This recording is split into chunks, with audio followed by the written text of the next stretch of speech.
Can I get someone to read a little bit of the syllabus for me? I'll ask for volunteers to go through all parts of it, and we'll do the intro speech a little bit later today too. So, anybody want to volunteer to read? Okay. Tell me your name. I'm Cecilia. Cecilia. Okay, thanks, Cecilia. Just tell us, read from slide 5.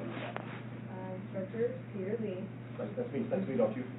Greetings and welcome to COM 20, Oral Communication. He who opens the school door closes the prison. It's a zero. Yeah, so there's an opening quote there.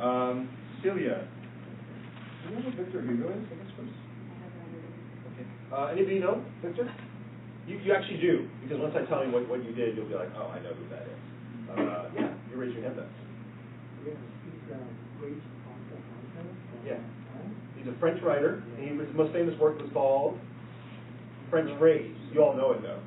Les Miserables. Yeah, which was turned into a movie with Anne Hathaway, Hugh Jackman, who plays Jean Valjean, the main character. It's a really good book and story and movie. I don't know if I've seen the entire movie, but I think have you seen the movie? It's pretty good, right? You know, the people who've seen it. It's a good story. It's a story of redemption. Basically, Jean Valjean's a poor guy. He steals bread to feed his family. He gets arrested, thrown in jail. He kind of becomes a criminal. And then somebody kind of forgives him, and then the kind of things happen in his life, right? So, all right. So the quote, he's a French intellectual, if you didn't realize that. And then, what was going on at the time, by the way, of he was writing things, and also what was happening in France? The movie talks about that, too. They were cutting someone's head off. Who? Yeah, King Louis XIV, right, and his Queen Marie Antoinette, because everyone was poor and everyone was starving, and then Marie Antoinette said that, well, you know, they have no bread, and she said, let them eat cake, because she didn't understand that they didn't have bread, so she was like, well, why don't they eat cake? And then they eventually did a revolution. They stormed the Bastille, and they actually call French Revolution Day 4th of July, our 4th of July, they call it Bastille Day. And when they stormed the Bastille, they captured the King and Queen of France, and they cut off their heads, which means we no longer had a king and queen. We had a revolution. We had some kind of democracy now. So yeah, Victor Hugo was a democratic revolutionary thinker. And what does the quote mean to you, Cecilia? Can I ask you that? What does the quote mean? If you're opening the school, you're giving folks the opportunity to avoid. Yeah, so they don't have to resort to a life of crime, which often leads to prison. Yeah. So, does anybody here agree with that? That like education, it doesn't mean you'll stay out of prison, but it gives you options so you can avoid prison, right? I think that's fundamentally true. And guess what? It's the reason I teach. I don't do this for a living. I have a day job. I have a way to pay all my bills in this expensive place that we live. I teach because I want to give young people an opportunity in education so they have options in the future so that you can do something with your life and you don't have to resort to a life of crime. Because I do care about you all. I care about America. I have children. They're going to inherit this country. And this is my little bit to try and really make a difference in individuals' lives. So if you're one of the students who's going to like take this class and work hard in it, I'm going to guarantee you I'm going to put a lot into this class. And then so if you put a lot into it, you'll get a lot out of it. If you don't put that much in, I put a lot in, I still find that students really don't get that much out. It's up to you to put a lot in so you can get a lot out. And I'll talk a little bit about motivation a little bit later on. So yeah, I totally agree. Good job, Cecilia. I just want to paraphrase you now. So course description. Can I get another volunteer to just sort of read out loud again too? Yeah, ma'am. That'd be awesome. I hope you don't get offended if I call you ma'am. I just don't know everybody's names. And guess what? I will learn every single one of your names. Yeah, absolutely. It's really important for me to learn who you are. Not that you're a student or ID number. It doesn't mean I grade you differently, but I just, you know, I want to know who you are. Because when we connect, I'll be better able to teach you the arts of public speaking. So. This course offers students the opportunity to learn, improve, and practice the oral communication process. The course covers critical listening, audience situation, and analysis, research methods, manager communication, apprehension, speech organization, and delivery. Skills are developed through multiple speaking situations. Okay. Did you tell me your name, by the way? Mana. Mana? Mana. Mana. Oh, Mana. Sorry. Yeah. Yeah, Mana. Okay, thanks. Yeah, absolutely. So, Mana, let's kind of break down the sentence, the paragraph. It's a wordful. So the first thing is the class is about offering students the opportunity. You notice opportunity came up second, right? Because we're talking about creating opportunities so you don't end up in prison. But this class is also an opportunity to Learn how to speak in front no, of not just audiences. it only says to Learn. period. Okay, I'm going to emphasize that. So obviously it's a public speaking class. We'll learn something about public speaking. But why are we going to just, I'm not going to say you're going to learn, period. Not just about public speaking. I think we can learn history, science, politics, philosophy. Is Kylie Jenner pregnant? Sorry, is it her sister? I don't, sorry. Didn't I hear one of them's apparently pregnant, maybe? Nobody knows, right? Sorry, did I say the name right? Chloe. Is it Chloe? One of the Kardashian Jenner girls. Or we might learn about San Jose news. Right? Should we have a minimum wage here in San Jose? Is SJPD racist? Or we might learn something like, should we have rent control so that you can have a rent is controlled in the sense that there are maximums and that they're affordable, right? So that everyone in the Bay Area can find a place to live. Yeah, and so why are we not just learning about public speaking? Why am I telling you we're going to learn about everything? Well, no, why though? Not how. That was how. Why? Does anybody get that? Why do we want to learn about everything in this class? Not just chemistry, or not just history, or not just English. Because it'll affect our day-to-day lives. Yeah. How? Because you have these conversations, get on the table. Yeah. Okay. So what happens is when you learn about things in life, you now have things to talk about. How many of us notice that if you don't know much, it's hard to talk about stuff, huh? And when you talk to other people, they'll talk about things you don't know, so you just kind of sit there and nod and pretend to listen. Right? But if you know what they're talking about, you can engage, right? And so that's why I'm going to teach you. Let's learn about everything. Because I've heard people they're like, oh, they don't want to talk politics with me, but let's talk about, why it's fun to kill little kids on the internet, right? Through Call of Duty or supposed to Quake, or no, not Quake. Master Chief Quake, Halo, right? No? I'm dating myself. So there you go. Or we might, that's why I said, let's talk about the Kardashians or the Jenners. Right? It's not super important, but if that's what you're interested in talking about, then you're going to be able to talk about it. So learn everything, right? Does everybody see that, right? We learn about everything. It just gives us more ability to talk with people. And that's good. That's good. Because a lot of times they'll talk about stuff you don't know much about, so that means you pretty much aren't going to talk. All right. Number 2, besides learning, we're going to also, improve our... And practice oral communication process. Yeah, so we want to just practice. So the big word I want to emphasize there is that the phrase, common phrase, that, quote, practice makes perfect, yeah, right? So we're just, by making you do speeches in class, by making Mana talk right now, she's getting some practice, yeah. It is not, does everyone see that? Because some students think of it as oh, if I screw this up, I'm done forever, right? No, everything we do in class is just practice, yeah. What you do in the real world, that has consequences, right? If you ask somebody to marry you and you do a terrible job of it, right, there's a consequence. If you go to your job interview and you fumble it up, there's a consequence. If you fumble up in class, you just learn from your mistakes and you get better. Yeah, so put away all your shyness, anxiety, and you're afraid to make mistakes. This is the place. This is an artificial lab. There are no real-world consequences, right? Just do the assignments and you can live and learn. And for example, I'll have students try to tell jokes, and they'll be pretty terrible.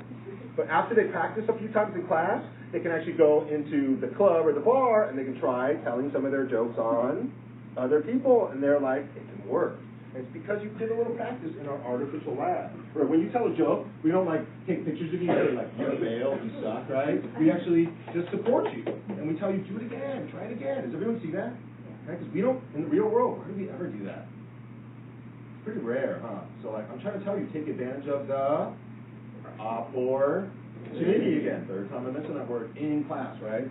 I'm gonna tell you, you can lead a camel to water, but you can't make it drink. So I'm going to lead all of you to the water, but it's up to you to seize that opportunity and actually drink the water, right? So I can lead you to your nose to the water, but I can't actually make you drink it. That's up to you, right? So I'm urging you, even though I do all these things and facilitate all these things, and I teach and I lead and I mentor and I coach and I try to just be supportive, it's still up to you in the end to motivate and actually drink the water.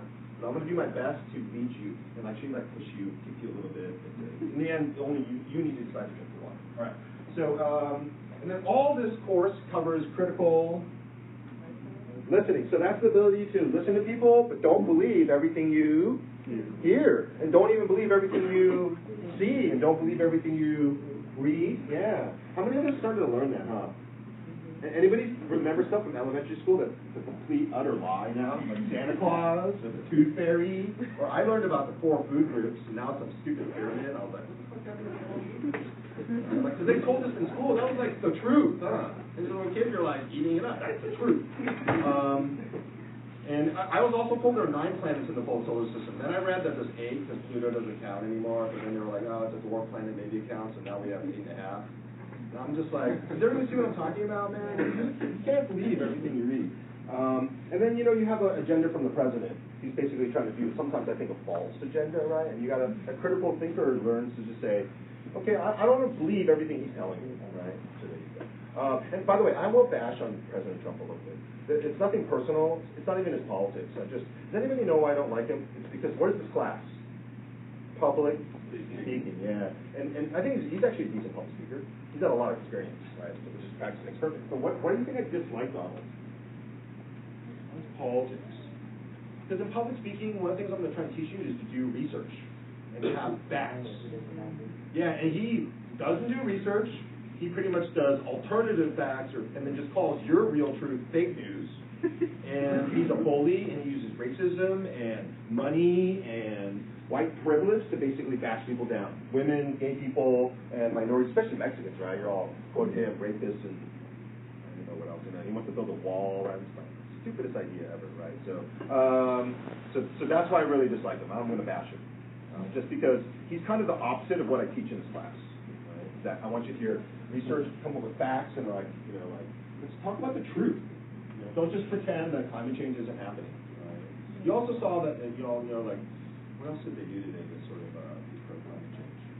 He just reversed he reduced green energy research by Obama was funding it by a certain amount, and they cut it by 77%. Well, do you understand why? Why do we want to cut solar research, windmill research, or hydroelectric research? It means that in the end we'll use more oil and gas, and he's a big fossil fuel guy. They're the ones who gave him all the money to run the president. So he's super pro oil, and that's why he's pretty much anti-solar and anti-green energy. And I'm not cool with that because it's going to dirty our planet, and I don't want my children to inherit that disgusting planet. So that bothers me. And also, just when he talks about the climate, it's a lie, right? It just says it's not true. He's the only country who's not in the Paris Climate Accords, right? You all know that, right? Pulled the United States out. Why? Every other country, 99.7% of scientists say climate change is real. Even his own companies, Exxon Mobil, Chevron, say that climate change is real. He says it's a Chinese conspiracy. Yeah, they're just trying to harm our economy, right? So that's a tweet, right? I can actually prove that he said that. All right, so critical listening. So that's enough about that, right? So it's don't believe everything you're told. Yeah, right. Don't believe everything you're told. And then Mana. I'd say your name, but if I could see it, so for that guy. The next thing is after you do critical listening, we're gonna audience situation and analysis. Yeah, so that's just understanding who our analysis. Because when we speak, who's the most important part of our speech?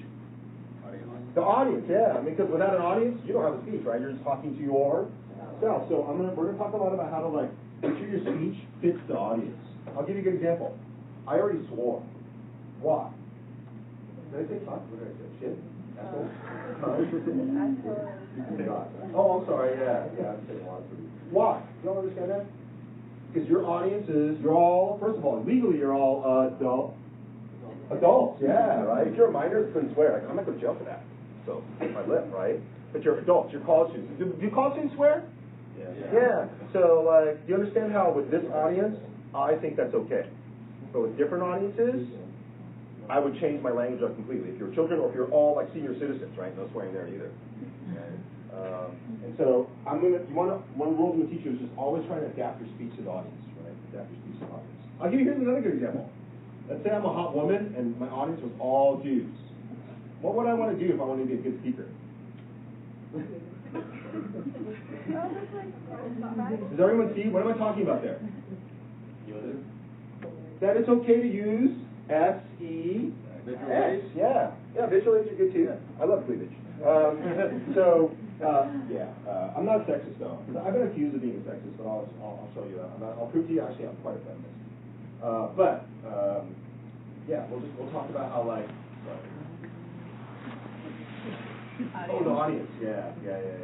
How if you were all a bunch of guys and I was a woman and I was speaking to you, I would definitely use sex appeal to try and communicate with y'all. Y'all see that? Right? In fact, what does Kim Kardashian do? And why do you think she's really rich and successful? Is she smart? Yeah, kind of. Business money. Well, yeah, but do you think she's intellectually smart? Do you think she's nice? I actually know for a fact that she isn't. Well, what I mean by that is like, I know that the Kardashian ladies eat men alive and spit them out. We know that's a fact. Do y'all know why they do that? It's easy. She has a TV show. No. What do you need on your TV show to make people watch it? Drama. So she does all this fake drama on her. The men she marries or dates, destroys their lives, but it's good for a TV show. Chris Humphries, Lamar Odom, ended up like coke overdose in a whorehouse in Vegas. Y'all know that, right? Who's her brother? He's totally screwed, huh? Is it Rob Kardashian, right? Didn't they kind of like kick him out? Yeah. He got chubby and he like got lazy or something, and like no. And who's Courtney's boy? Stop. He's all messed up too, huh? I mean, do you see that? The men in the Kardashian line, the dad's dead. He's died. Rob Kardashian, right? He's the original attorney. He's the reason they have money and fame in the first place. But do y'all see that? The men in their lives destroyed. Just get utterly destroyed. They love rappers now, and even look Kanye. He's getting kind of messed up too, huh? Maybe he was already messed up. He's tweaking out a little bit. Do y'all remember when Kim got robbed in Paris and the super big jewel got stolen? He kind of got to the show. Y'all know they're stupid idiots. Y'all know why they got robbed? By the way, they got robbed probably like this famous group called the Pink Panthers, like these like really organized criminals who do jewel heists and stuff. You can Google them; they're really fascinating. They've done a lot of stuff all over Europe that's unbelievable. But anyhow, they think they got robbed by the Pink Panthers. Y'all know why they got robbed? Why did Kim get robbed in Paris? Because she kept showing off her bling.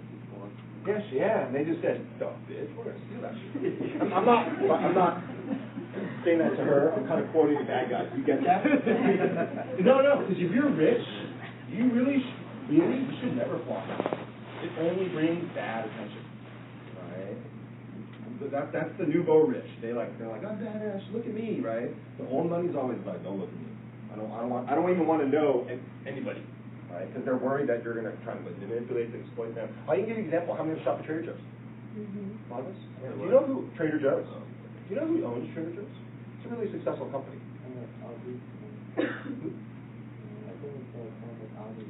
It's a German company. German family. And they're really quiet and private. Yeah. In fact, that's why nobody knows who they are. Do you know why? When the owner of the company was a young man and he had his first big business in Germany, some people kidnapped him and tried to keep him ransom because they thought he was rich. And now he never talks about money, never shows his money, and he's totally private and totally secure about everything. And all you hear about is Trader Joe's, and that's it, right? Do y'all know Trader Joe's is super secretive? They won't tell you who really makes their peanut butter. Like anytime you put a Trader Joe's box on something, right, they're just buying somebody else's product and putting their name on it, right? And they'll never tell you who the original people are. They're just super secretive. I actually do some legal work for them, and when we sell like agricultural products, that you cannot ask questions, they will not answer any questions. They can just like, here's the contract, take it or leave it. And Trader Joe's is so powerful that they can pretty much say, take it or leave it, yeah. So, but anyhow, so we can learn more about that. All right, thanks. So, what else? Anything else in the paragraph we got there too? Research methods. Yeah, we want to do research because in this class I want to hear facts and not opinions. Yeah, everybody has opinions, right? I want to hear facts. And facts means you have to do research. Yeah, right. So it's another like anti-Trump thing. I also want real research. And then there's what? Managing communication apprehension. Yeah, so that's when speakers feel nervous or anxiety when they do public speaking. Anybody here feel fairly nervous when you do public speaking? Yeah, don't be shy. Raise your hand and tell us. Yeah. All you're going to fail, but I'm just kidding. So I'm going to teach you how to deal with your apprehension and your anxiety. A lot of that is just getting over it through practice makes perfect. Yeah, you're gonna notice. Anybody remember like trying to ask a girl or boy out the first time? It's nerve-wracking, huh? Because you're no good at it because you have no experience. And you're going to fail. But you know that failure isn't a failure? Failure is first attempt at learning. That's what fail means, right? Fail doesn't actually mean like you suck at it. It just means it was your first try. And you're not getting good at it because you don't know what you're doing because you've never done it, right? So a lot of you who are nervous is probably because you've actually never done that much public speaking, huh? And the few times you did, it didn't go so well. But that's okay. Because you're going to realize now you're going to be able to conquer that. And then once you conquer this, you're going to realize there's many other challenges in life besides this one. This one can seem just like momentously huge. Like, oh, I'm so introverted and shy. I can't do a speech in public, right? Next thing I know, I got strippers going on for the exhibition and so on. So, yeah, see, you thought that was a big deal. It was nothing, right? You conquer that, and then there's just much more bigger obstacles after that. So.